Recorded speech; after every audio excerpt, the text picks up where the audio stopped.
Hello. Hey, Tren. How are you? Good, thank you.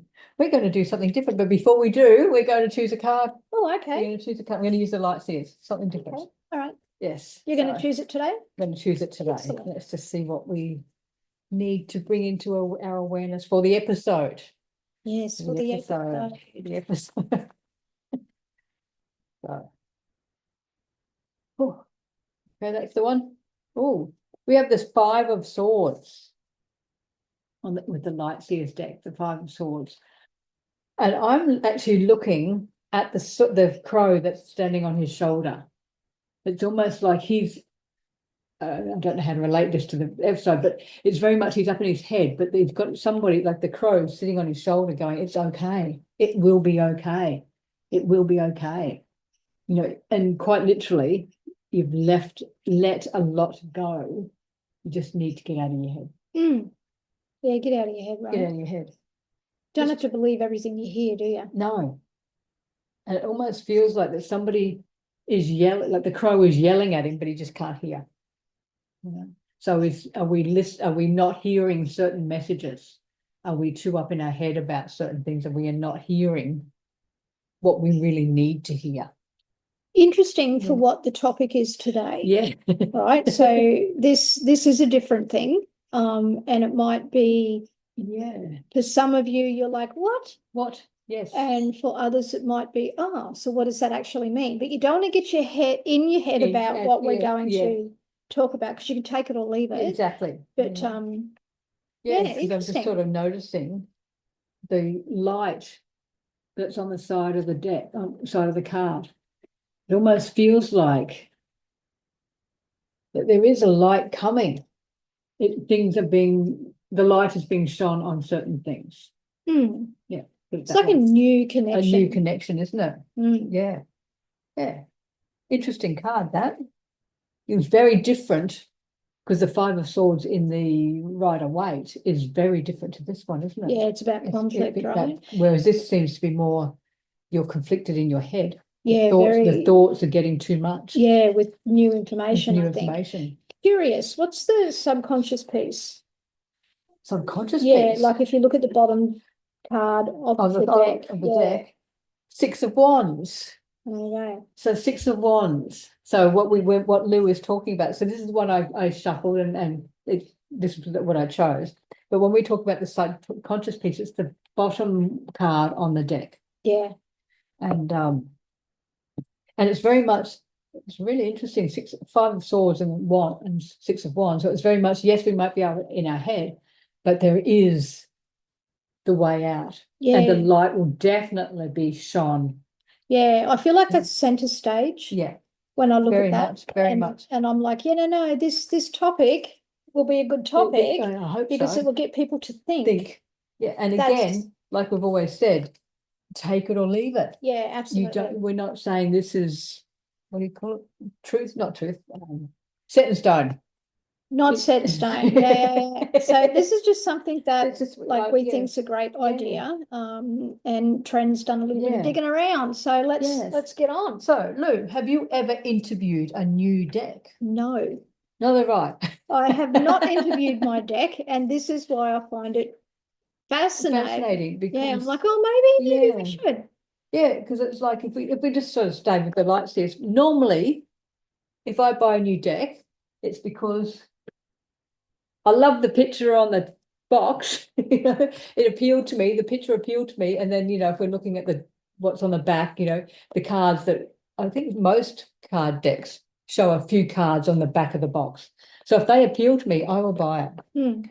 Yeah. And a lot of times for me, it's the artwork that jumps out first. If I appeal to the artwork or I feel like, I can really connect to that, I'll buy it. It's funny because I feel like a lot of artists don't get the recognition that they deserve in terms of the artwork that's applied to the deck. Because it's fascinating. Lou's just picked out the dragon deck. Yeah, it's beautiful. Like the artwork.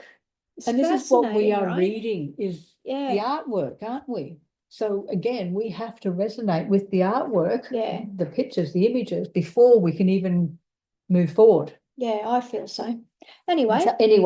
Anyway, getting back to that. Yes, getting back to interviewing. what we're talking about. So like I said, when I get a new deck, I will just go through each and individual card and looking at each individual card and seeing how I feel for each individual card. But if you actually interview your deck, you're asking certain questions. Yeah.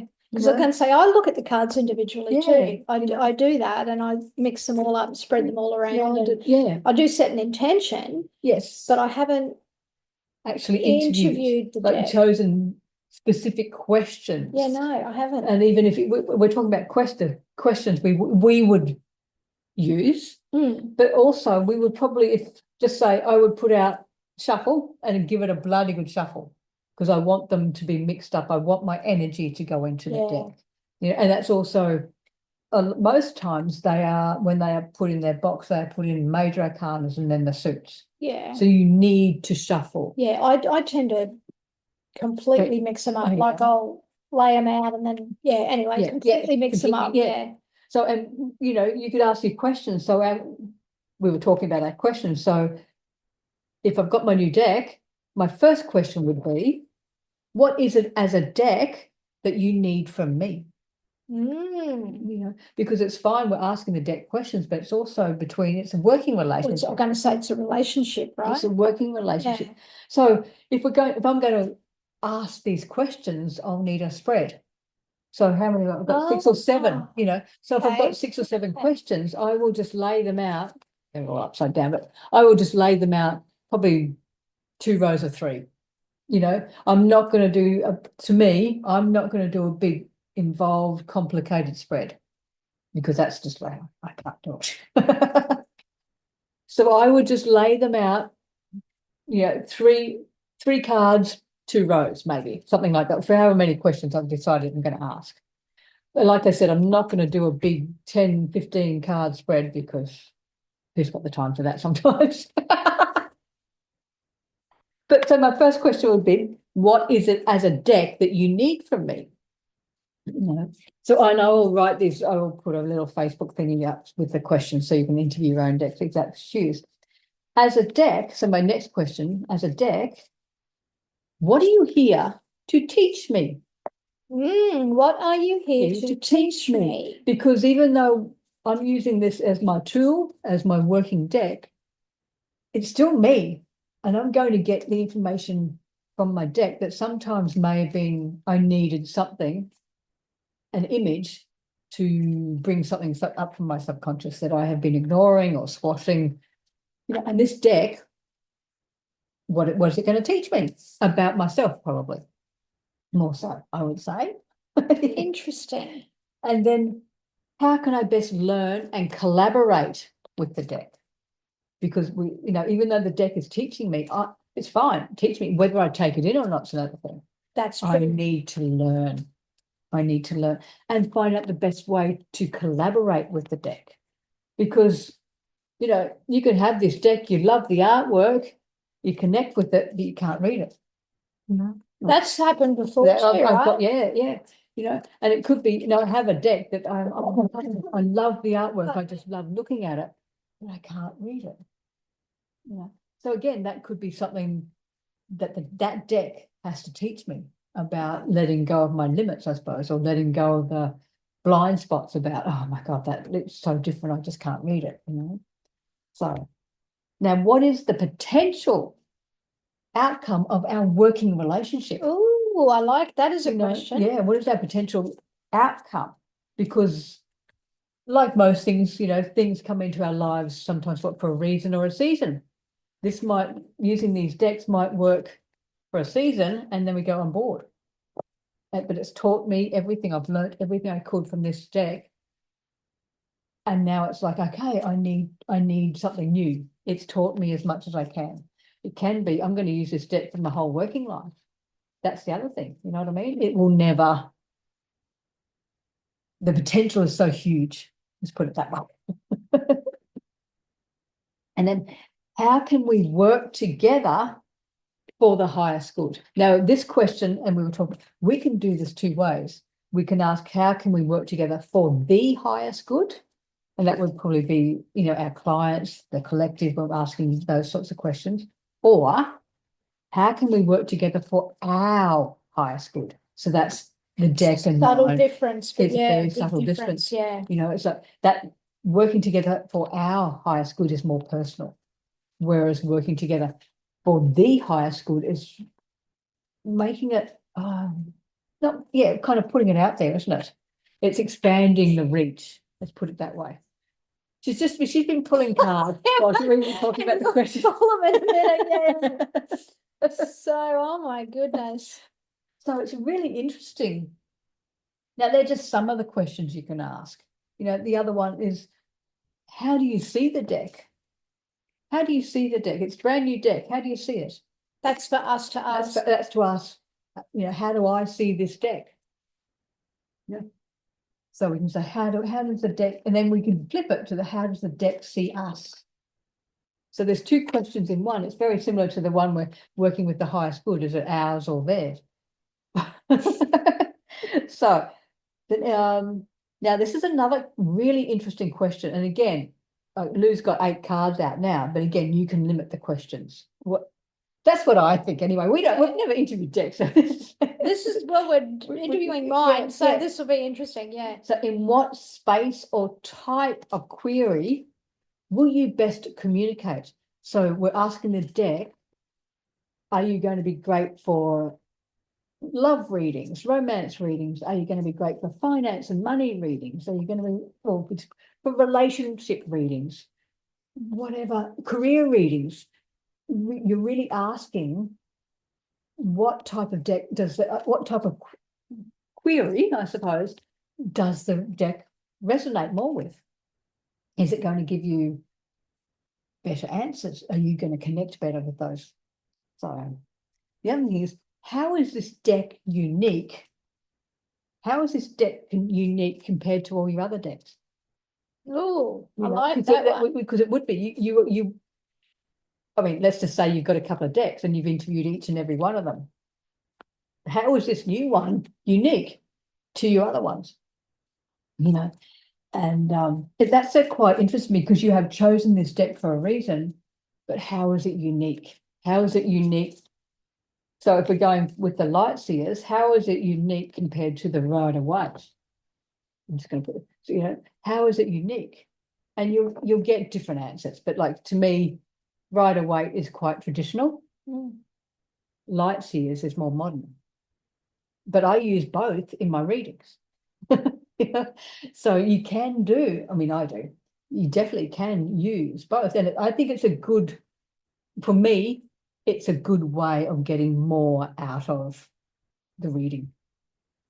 Because you're adding more, and with the client, because a lot of times, if I'm just using this, sometimes the images, I watch the client and watch their body language, and sometimes these images are just not resonating with the client. But if I bring this out and explain, they resonate more with this because the images are more modern and they can relate more. Hope that makes sense. So again, it's like you can say, well, this is unique because it's got this, but then this is unique because it's got that, and they work together. But again, you have to find your own decks that either work together or don't, because some will and some won't. Some will and some won't. That's true too. So, what was it? And how will you help me? And this sort of ties in with the previous questions, but how will you help me as a person? How will you help me as a person? So it could be, if we're using the Rider-Waite, it's really going to help you get into those traditional values, to say, because it's a traditional card. Whereas the light seers might allow you to really let go of certain values and see more things more in a modern sense. Now, I'm just doing this on the fly, so it's not, as if you can't tell.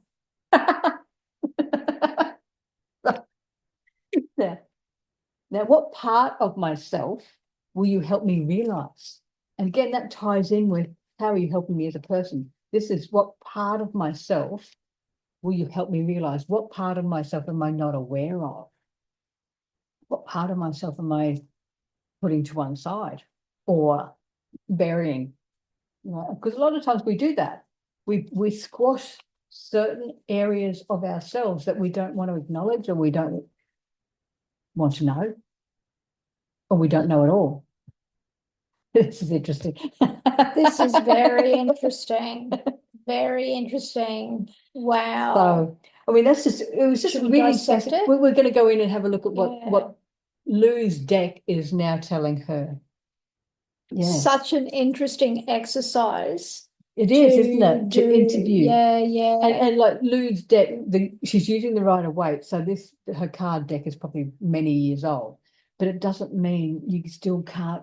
Well, to me, it doesn't mean just because it's a working deck or an older deck, you can't still interview it. Clearly. It doesn't have to be a brand new deck. So you could have a collection, like we do, and never interview them. Absolutely. Like fascinating, right? Oh my goodness. So So what was our first question? First question was, what is it as a deck that you need from me? Okay. So what is it as a deck that my deck need from me, the Rider-Waite deck that I'm interviewing here? And it speaks into the Wheel of Fortune. So to me, like, what's the question again? What is it? What is it as a deck that you need from me? What is it as a deck that you need from me? It needs me to be open to change, to explore, to roll with what I'm getting. That's what it needs. It needs me to roll with what it's getting. What was the next question? What are you here to teach me? Wow, interesting. This is fucking fascinating because we all know that I've been reading forever and that I teach. I've written a book, exactly, podcast, you know, all the things. This is mastery. That card is mastery. I'm like, the Three of Pentacles. Oh my God, yeah, because it's architecture, so it's design. So it has, that's what it's here to teach me. Yeah, wow. That's insane. What's next, Mum? How can I best learn and collaborate with you? Okay. So for that, I have like the Two of Pentacles. So I feel that's like give and take. Let's go with the flow, up and down, up and down, give and take, right? Yeah, I'm like, holy shit. Okay. I need to learn to give and take and emotionally accept what I'm seeing and feeling. Receiving, aren't you? Yeah. Receiving, yeah. Now, what is the potential outcome of our working relationship, which is the Knight? Yeah. What do you get from that? The potential outcome. This outcome, your working relationship is just going to keep going. There is so much potential. And it's like you have no limits. Interesting, isn't it? No limits with that. And because and I've not put this two together, but see how the horse is coming off the card? You cannot see the horse is not complete, you know what I mean, on the card. So again, just because it's cut off doesn't mean that it's like you're going so fast. It's like there's more to be revealed, more to be revealed, more to see. So it's not so you haven't reached your limit yet. Haven't reached the limit, and it's passion, right? Yeah. So we know you're passionate about things. So again, there is more to learn. But also with that Knight, you are doing it at your pace. Yeah, you are not speeding, you are not going so quickly, so fast and quickly that you're missing things. True. You are going at your pace. Interesting. Yes. Very interesting. Now, I think how can we work together for the highest good? Which is the Ace of Pentacles. So for the highest good, right, speaks into sharing resource. Yeah. As a gift and like to accept this as a gift. And what I receive. Yeah. As a gift. Yeah, and what you pass on as well. Yeah, and it is about passing it on and sharing it, right? Yeah. So that's fascinating. What's the next one? How can we work together for your highest good? So we'll say how our highest good. So it's your highest good. So you have the Ace of Cups. Ace of Cups. Very much about love, fulfilling my own cup, sharing again, allowing that to overflow. Wow. Yeah. Wow. Now this is really making sense, isn't it? It is. I didn't think it was going to work. Yeah. I'm like, that's a great topic. Let's go. Yeah, and here we are. Yeah.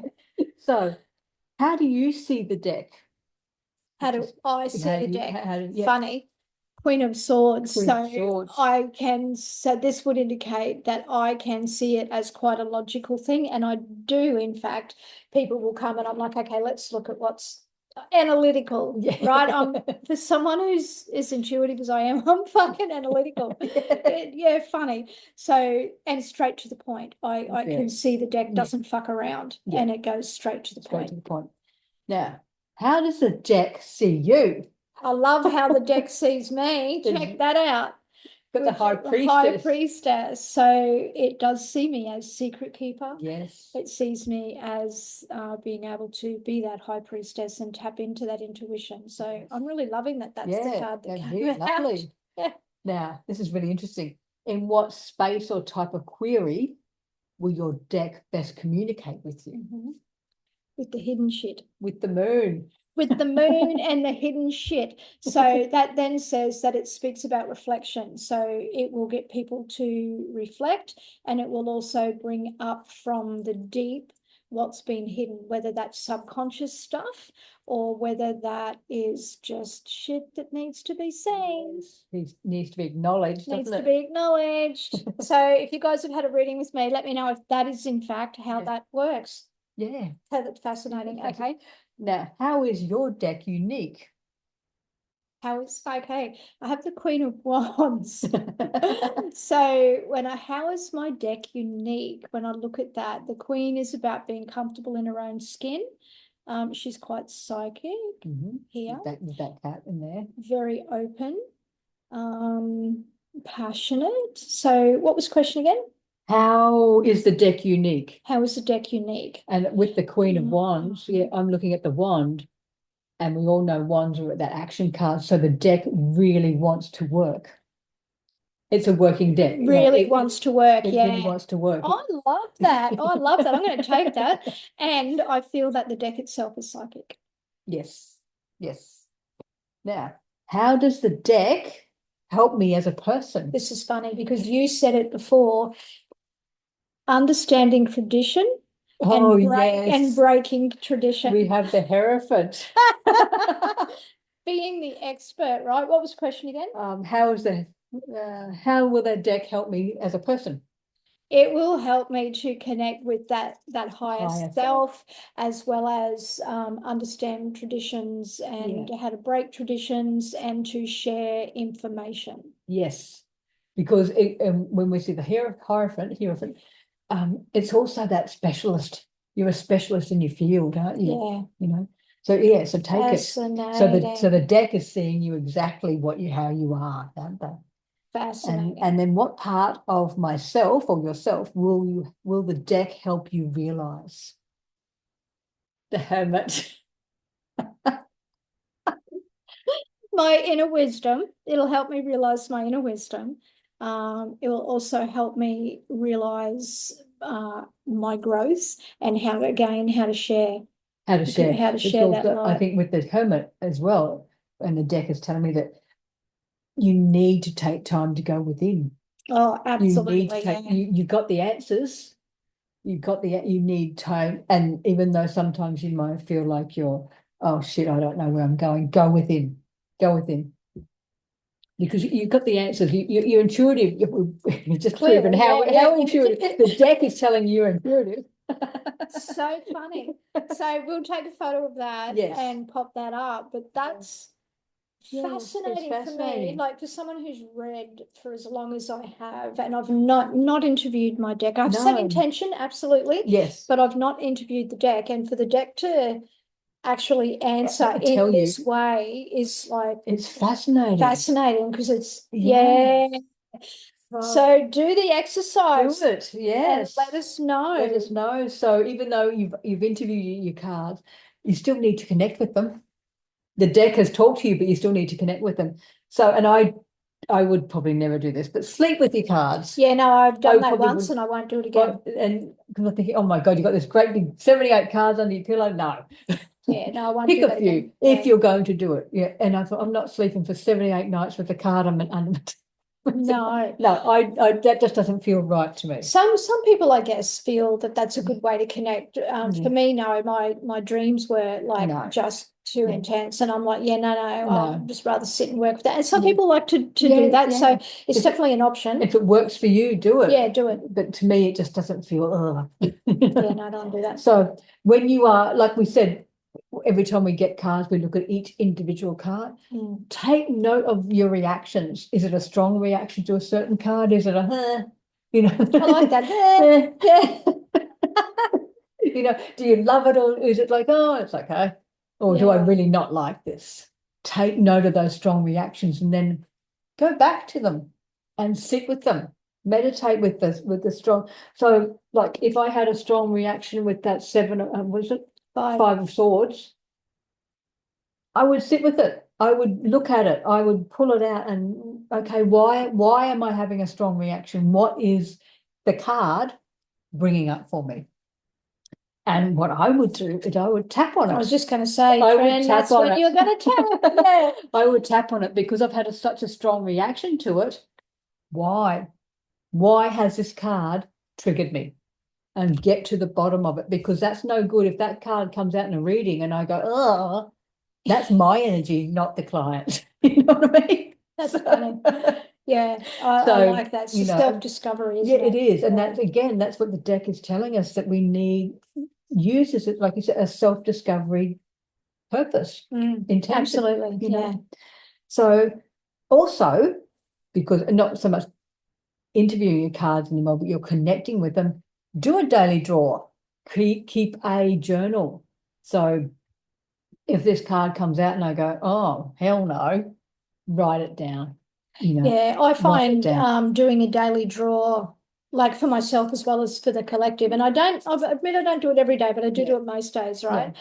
I find that I get to pick up things Yes. and go, oh yeah, we spoke about this last week. Oh yeah, Yeah. that came out. Yeah. And that helps me then connect to time, because time doesn't really exist, right? Yeah, But yeah. it just It's not a just straight helps. line anymore, Yeah, is it? no, fuck no. Yeah. Yeah. So, and again, coming back to, if you have a strong reaction, either I love it or I don't like it, or it's just it's still a strong reaction. Yeah, it So is. meditate on them. Meditate. Yeah. And again, if you don't like, looking at it, looking at the image or whatever, or tapping on it, meditate on it. You'll still get your own interpretation. Yeah, you will. And again, with that daily journal, you might get this card one day, and a week later, today it's going to mean this, a week later it means something different. That's right. The messages change. So do not get stuck on, it means conflict. It means I'm up in my head. It probably won't mean that every time you pull it. It will change with the energies. So absolutely. I think, is that it? I think that's it. Is that it? Oh, there you go. What an interesting topic. So Tren's picked today's topic, and yes. I think it was fascinating. And so I really didn't know how it was going to go now. This will be great when she comes. So I think it's fantastic. I think this has certainly given me a bit of an eye-opener on the connection and the communication between myself and my deck. Because like we said, it's a tool. Yeah, and like I said, I've always done the intention, but I always very big on intention, but I hadn't done the actual interviewing where the cards actually actually speak back to me and go, hang on, I'm not just reading here for you, this is my own insight. And this is absolutely fucking fascinating. Needless to say, I am chuffed with those messages that I received. Well, it really is just saying that you two are connected. Yeah, absolutely. Very much connected. Yeah. You're very much on the same alignment. So if you interviewed another deck, it'd be interesting to see. Yeah, it would be interesting. It's maybe a deck that you don't use often. Yeah. And see how that deck goes. Yeah. Wow. Well, I've thoroughly enjoyed this, and I'm sure Trent has realised it's been thoroughly enjoyable. And we will catch you, beautiful folks, next time. So thank you again for everything, for your listening, your watching, your supporting us. We love you. Absolutely, thank you. We do love you. Bye. Bye.